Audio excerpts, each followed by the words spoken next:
삼성전자가 세계 최초로 GAA 기술을 적용한 3나노미터 파운드리 공정의 시스템 반도체 제품을 공개한 가운데 중국은 반도체 자급자족을 위한 생산량 확대에 주력하고 있다는 주장이 나왔습니다. 한국의 삼성전자가 최첨단 기술로 승부를 걸었다면 중국은 저가 반도체 투자에 집중하며 질보단 양으로 승부를 걸겠다는 방침으로 보입니다. 24일 월스트리트저널은 국제 반도체 장비 재료협회의 통계를 인용해 중국의 반도체 공장 건설 속도가 세계 어느 국가보다 빠르다고 전했습니다. 세미에 따르면 중국은 오는 2024년까지 총 31개의 반도체 공장을 건설할 예정입니다. 이는 대만의 19개, 미국의 12개 공장 신설 계획을 크게 앞서는 수치입니다. 월스트리트저널은 한국, 미국, 대만 등 국가들과의 기술 경쟁에서 밀린 중국이 첨단 칩 대신 저가 칩 생산 프로젝트에 집중하도록 접근 방식을 재조정했다면서 이런 저가용 칩은 자동차와 스마트폰을 비롯한 전자제품에 널리 사용된다고 전했습니다.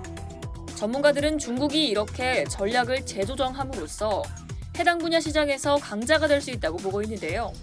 시장조사업체 인터내셔널 비즈니스 스트래티지는 28나노 칩 수요가 오는 2030년까지 3배 이상 증가한 281억 달러에 달할 것으로 내다봤습니다.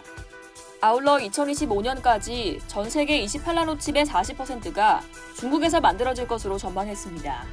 지난해 중국의 28나노 칩 세계 점유율은 15%를 기록했습니다.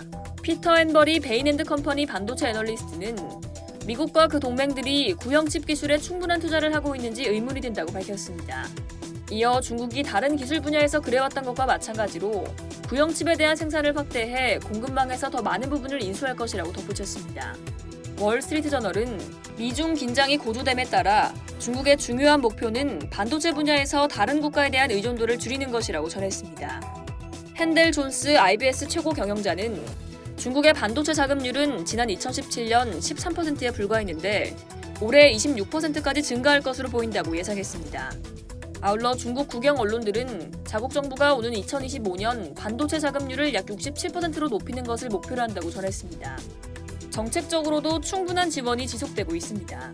500억 달러 이상을 확보한 2개 국가 차원의 관련 기금을 포함해 중국 정부는 엄청난 자원을 투입하고 지방정부 차원에서도 비슷한 기금이 마련됐습니다. 이 밖에 반도체 업체들은 최대 10년까지 법인세를 면제받는 혜택도 제공되고 있습니다.